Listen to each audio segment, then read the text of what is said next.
ماه رمضان ماه خیر است، ماه سخاوت است. میرافروز از بین چند دقیقه هم گذشت. علکه شهریار دولت، هنرمندی محبوب دلها.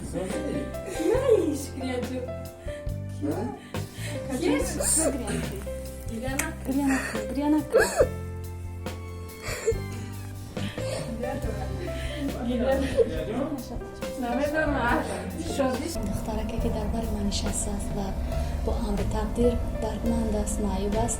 هنرمندی که امروز دوست داشتنی همه ما و شما است، شهریار دولت. حسیاتی بسیار شیرین دارد نسبت هنر، صدا و شهریار دولت.